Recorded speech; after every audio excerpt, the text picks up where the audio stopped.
Hello everybody and welcome to the video. Well, yesterday, Friday, September 13th, marked 4 years since I've been living in my van. I moved into my van September 13th, 2020. And in some ways, I can't believe it's been 4 years. And in other ways, it feels like much longer. Like I've got to a point where it's hard to, well, I can remember what my life was like before, but I can't feel it anymore. I don't feel the stress, the anxiety. I can't remember like how bad I felt. I'm really happy that I've made it 4 years in my beautiful little van. And what I wanted to do was, I've had a lot of questions about people asking me about how I built it. So if you don't know, this is a Toyota Hiace 2003. And when I got it, it was just an empty shell. And I built this whole van myself. Now I say myself, I had some physical help with the ceiling and with the floor, because by ceiling, obviously I couldn't hold it up and do it at the same time. So I did have someone help me, but all the engineering, everything was me. And the floor, I have quite heavy wood on the floor, and I needed somebody to help me with the panels. They were so big. I also had my friend in New South Wales. He also did design, we kind of together designed the table, but he did put the table together for me. And he put together my paint holders, you can watch another video I have about the upgrades. I might try and link it below. And so he did just sort of secure that for me. I had the idea of what to use, but he helped me secure it to the van. But apart from that, I've done everything myself. And I've got to tell you, it's held together for 4 years. I have not had anything break down, and I'm surprised but really impressed. I did a good job. I did a really good job. So let me share with you how I did it. So I wasn't shooting videos back then, but I had some pictures that I took for my own reference, and that I was sharing them with friends and family. So let me take you through it. So I've put together all the pictures. This is just how I built the walls and the floor. The ceiling I have no pictures of, but I can describe it for you. And then everything else you can also see, and I've got some pictures where I was laying out the furniture. So my goal was to use as much existing furniture as I could. Can you hear the beautiful birds?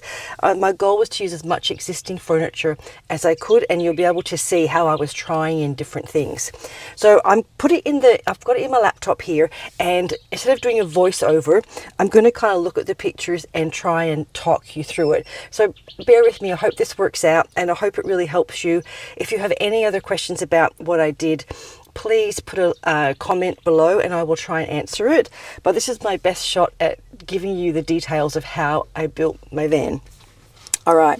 The first one is, when I first got the van, it had a lot of rust on the floor. So my first thing to do was I cleaned the floor, I sanded all the rust back, and I sprayed it with Rustproofing. And that's why if you look at the picture, it's black. That was all the Rustproofing on the floor. So I didn't want the rust to continue. The other thing I did was I got some insulation bats. I got them from Bunnings in Australia. The birds are so loud. I got some insulation bats, and in the bottom half, you can see in the bottom half there's cavities in the walls, and I've shoved the insulation bats in there. And I think it was some kind of wool-like one or something like that. And then you can see on the top, which is up here, I have put soundproofing. So look, I watched videos for 2 years on how to build vans, and I decided myself, I took a bit from everybody and what I was going to do. So I did put soundproofing on the walls, I don't know if I did the floor. I did do some on the floor, I think. But yeah, so I did do soundproofing. That's what those black squares are. It's not soundproofing, but it's I don't know, it's supposed to stop it when something bangs the van. It doesn't rattle so much like metal. And then I did the floor. So the floor was very rough. This had originally been a concreting van. The floor was really dinged up and rough. And I did want to put insulation on the floor. So what I did was I don't have a photo of this, but I used 7mm plywood, and I ran it this way across the van widthwise. So the van like struts run this way, but it was too corrugated, so I ran it this way to even it out a bit and to give me some depth so I could get some insulation in there. So I ran the 7mm plywood, I cut it into little strips and just ran it down the width of the van like this, and that was liquid nailed to the floor. That's it. It's just liquid nails, lots of liquid nails to the floor. And then what I did was I put in some insulation foam board. I'll try and drop a picture in here of the one I used from Bunnings. Some insulation foam board. It comes in different thicknesses. So I put that in, and then I used insulation tape to seal all the edges. So that was sealed in. And then I put the floor on top. Now my floor is 3 pieces of wood. I can't make a video without Abby barking. My floor is 3 pieces of wood, and I used marine ply.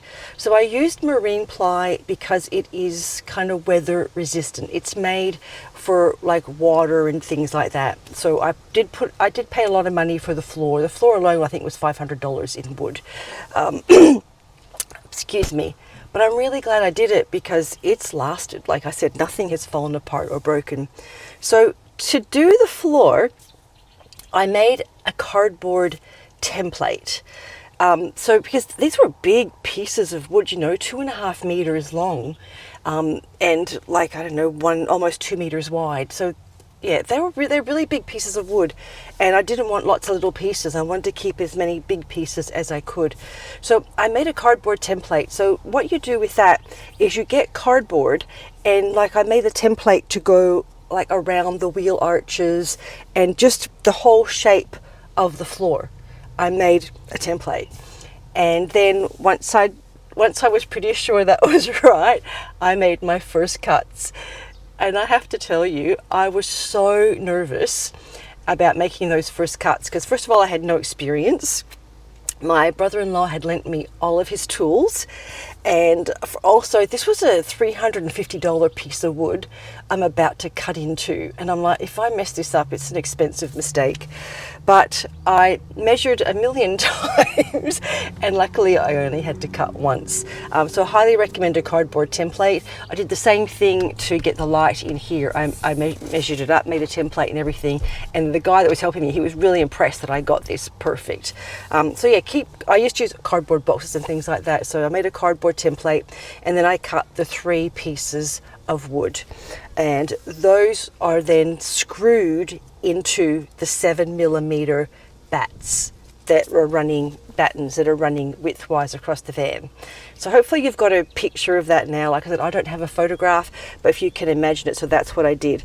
So with the wood, I had one really wide piece, and then I had a skinny piece going widthwise. At the back, I just had an extra length this way. So what I did was I put the skinny piece down the side that I'm sitting on because I knew the bed would sit here. So that to me would be a weak point because there was a join, but the bed's sitting on it, and so I don't have to worry about it. And so that all the rest of the floor is pretty well almost one solid piece of wood, and very solid. I think it was 35mm marine ply. So it was a lot. All right, that's the floor. That's the floor so far. And then I'll show you the vinyl at the end, because I'm doing this in the order that I did things, so you can see my order. And maybe some logic, I don't know if it's logic. So I have some good photos there of the floor that you can see. And so also in this one, you can see, so where I had stuffed the insulation into the cavities, I then got some, they call it like Reflectix in the US. I actually just bought the windscreen sun visors from Kmart because they were cheaper than buying a roll of Reflectix, and I cut them up and I covered those cavities, and I used the insulation tape again to seal them in. So all those cavities are 100% sealed. There's no moisture coming out or anything like that. If there's any mold in there, it's not coming into the van. So that's what I did. And I also covered the wheel arches with the with the Reflectix, which was really just the windscreen sun visors. Now, on a note on that, I've just realised this last winter that, so under the bed, the wheel arch that's under the bed, that's only covered with Reflectix. And the one spot where I'll get a bit of damp under the bed in winter and where it's colder is where the wheel arch is. So if I ever take the bed out again, I will put more insulation there. So I would maybe wrap it with bats and then the Reflectix. So I do think that that's one fault I have. The other side, it's got a box built into it, so that provides more insulation. But I did realise that this year, that's the spot where it gets cold, and that's the wheel arch. So yeah, note, maybe put a bit more insulation on the wheel arch. Be surprised how much cold and probably hot comes up there. All right, and then the next thing I did was I built my bed frame. So I ordered my mattress. I had done a lot of research on the mattress. I got this mattress from Mr. Mattress in Rockingham. They do make mattresses for RVs and caravans and motorhomes, and they'll make a custom size for you. So I have a full-length single and a narrower width. So it's only 75 centimeters width-wise. A normal single bed is 90 centimeters. So I took 15 centimeters off, and that I just did that so it gave me space. I thought it gave me foot room and space for everything else. And I kind of guessed that Abby and I could fit, and Abby and I fit quite well. If I'm on my side, we fit quite well together on here side by side, so there's plenty of room. So I had ordered the mattress, and then I built the bed frame. The bed frame was, it was really easy. I got the 2.4 meter 2x4s, kind of you'd call them in the US. I don't know what you call it. The 2.5 meter pine. So that's how long it is. And then I found some board to go on top, and I've actually still got the label there. I'll take a photo and put that up here. And so I found these boards, and because at first I thought I was going to cut the bed frame to fit just the mattress, but then I found these boards that together were exactly the same length as the pine, as the 2x4s, and I thought, I'm not going to make cuts if I don't have to. Honestly, the less cutting I did, the better. And so I left it, and so you can see in this photo, it's really good actually that I took this photo, because you can see how simple the bed frame was.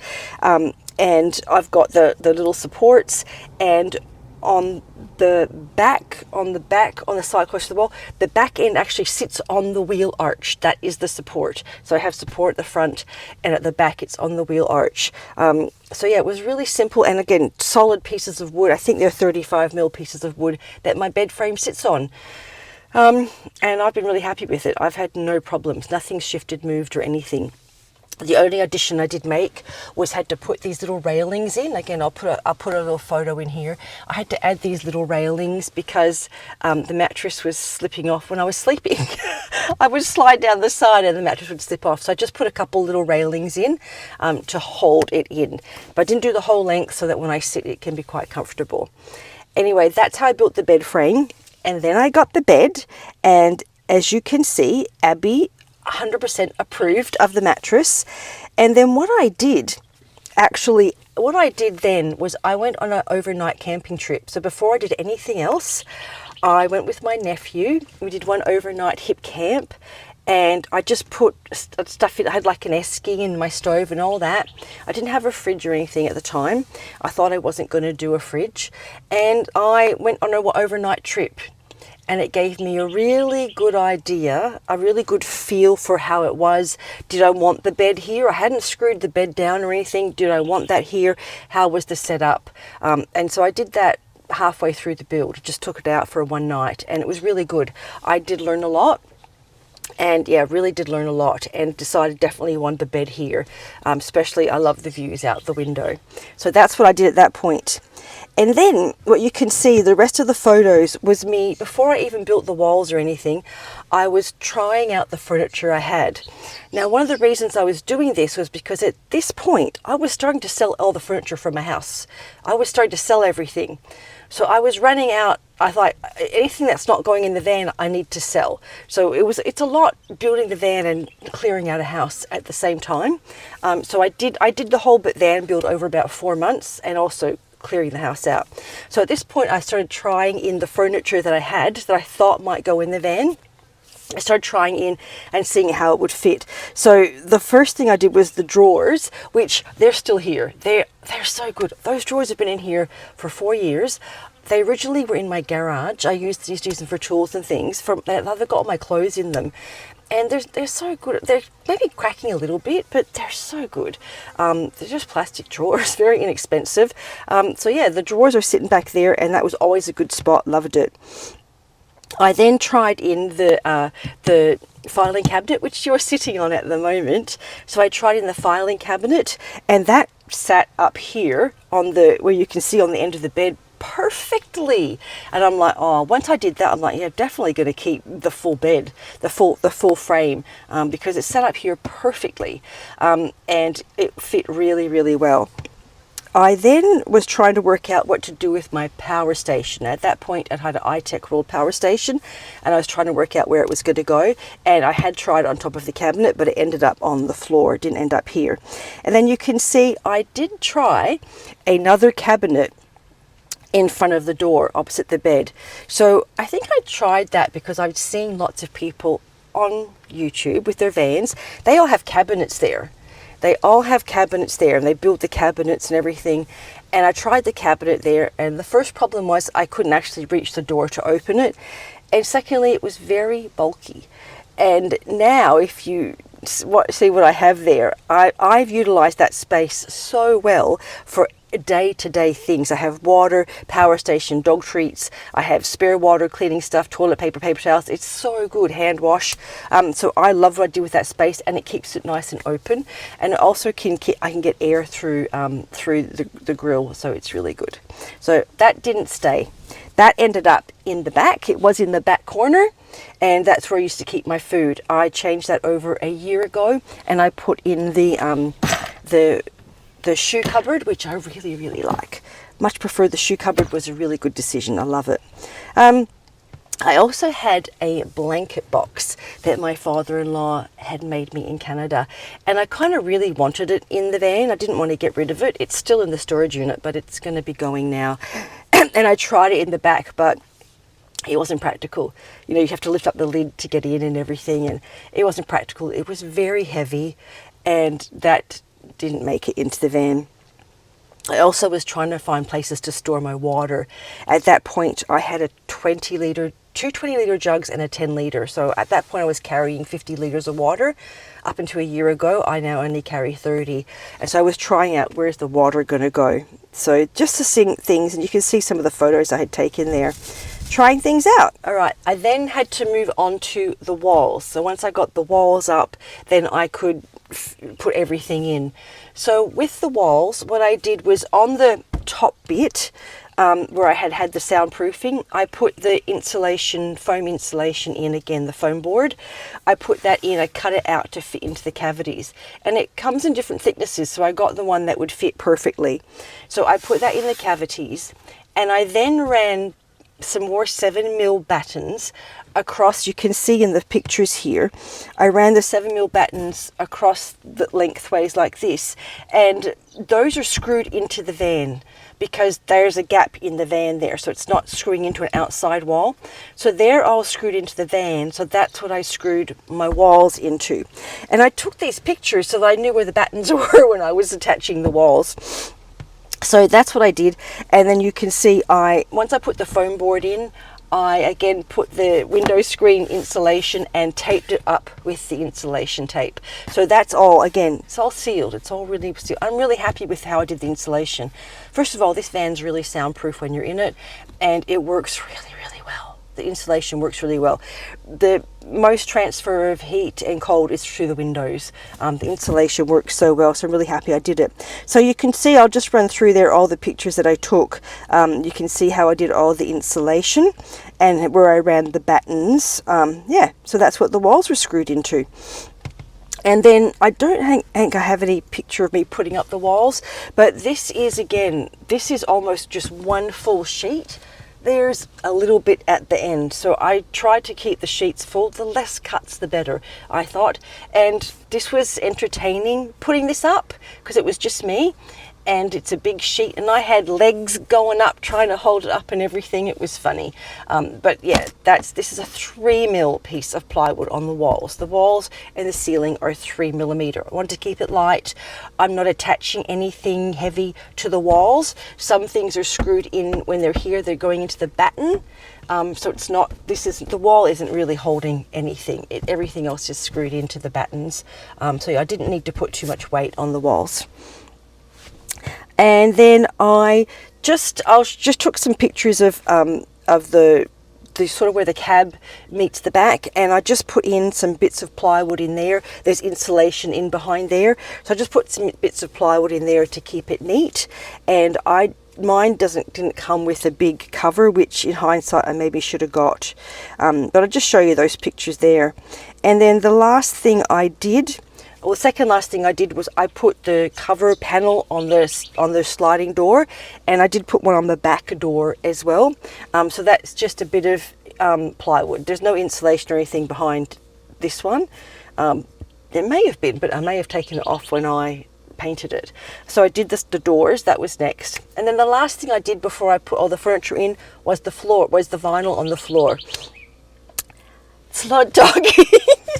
So on the floor, I got one sheet of vinyl, and I went to a flooring store, and this was the middle of COVID I was doing this. I went to a flooring store, and he actually had an offcut for me. I told him what I wanted, I told him my measurements. He goes, I think I've got an offcut that's perfect for you. I actually had a bit left over that was in the storage unit, but yeah, I just used an offcut, and it's, again, the floor is one sheet, and as you can see, I tried to roll it up the side of the walls a bit, for when there's spills and things, it's not going to run down the floor. It was, and I had a waterfall in here once, so the water will just run out as much as possible, and I just liquid nailed that to the floor, and you know what? It hasn't moved. It hasn't moved. I don't have any fancy trim around the door or anything. I thought I was going to do it, but I'm not too worried about that. But yeah, it's held up really, really well. It was pretty good quality vinyl, I think, but it wasn't expensive. It was just an offcut that he had. And I did the floor. And then, after that, I just screwed all the furniture in. And I didn't do, at the moment, I have got a cover on the wheel arch. I'll link some of the videos below if you want to see where I did those, where I made the cover. I only made that a year ago, and that was because I was house sitting for a friend that had all the woodworking tools, and I thought I'm finally going to do that wheel arch, and I did, and I'm really happy with how it came out. And it gave me a lot more space, and it probably would have been good if I did it in the first place, but to be honest, after building the van out, I didn't have the energy. Building the van out and getting rid of the house at the same time, I didn't have the energy to do it. And I don't think, I didn't have the energy to do it. So it's really good now. I love it. And that was after. So that was after, and the ceiling was after. So yeah, everything, majority of the furniture is all screwed to the floor, because the floor to me is the most solid thing. There are a couple of things that are screwed, like I said, to the battens. I don't think there's much though, really, are screwed to the battens. Most of it is just screwed to the floor with little angle things. Angle, what do you call them? I don't know, angle things, little metal angle things. They're screwed to this is a wood cabinet, so it's screwed to the cabinet, screwed to the floor. The bed's got all of them on it. Everything is just screwed to the floor. And that's how I did my van. So it's very simple, very doable, I think. Like I stripped this van out. So last year, when I was house sitting, I took everything out of this van, all the furniture, everything came out. And I've gave it a really good clean, and I've put everything back in, and it's fine. Nothing's broken. It's been really good. I really haven't lost anything. I've used bungee cords to keep all the cabinets together, and yeah, I'll show you. I have got a photo. Let me make sure that's the end of the photos. Oh, I have got a couple of photos from our first night in the van. So you can see the first night, Abby was very comfortable and very tired. And you can see, if you compare the van from then to now, how simple it was. When I moved in, I didn't worry about the decorating or anything like that. I just wanted to get the practical down because I didn't know if I wanted to change things. I added things like an awning and stuff afterwards, but just got the practical down. And then after a few months, I can't remember how long it was, and I'm like, I'm sick of staring at my stuff. I want to decorate. So that's where the material came in. And I already had lots of this material because I had made a cover for the window. And once you start putting the material touches in, it felt really personal and like mine, and it felt like home. The material made it feel like home. And I know a lot of people said I could paint the walls and all that. I really like natural wood, always have. In my home, my whole kitchen was like wood veneer, and I prefer to be able to change things up. So if I want to change things up, I can change the material, and that will change the whole look of the van. I don't want to do anything permanent like paint the walls. So these walls have nothing on them. They're not sealed. There's nothing. I've done nothing, but I don't think it needs anything. I think they comes from the factory with stuff on it. And anyway, to me, it's fine. I love it. I absolutely love it. So yeah, that's how I built my van. I hope you enjoyed this video. If you're here at the end, please give it a thumbs up. I have a feeling this is a really long video. But again, if you have any questions, please ask me. I will try and put as many links as possible in the description below and to help you out, especially with other videos I've done about my upgrades and building the wheel arch, things like that. All right, thank you everybody. Love having you here, and we'll see you on the next one. Bye.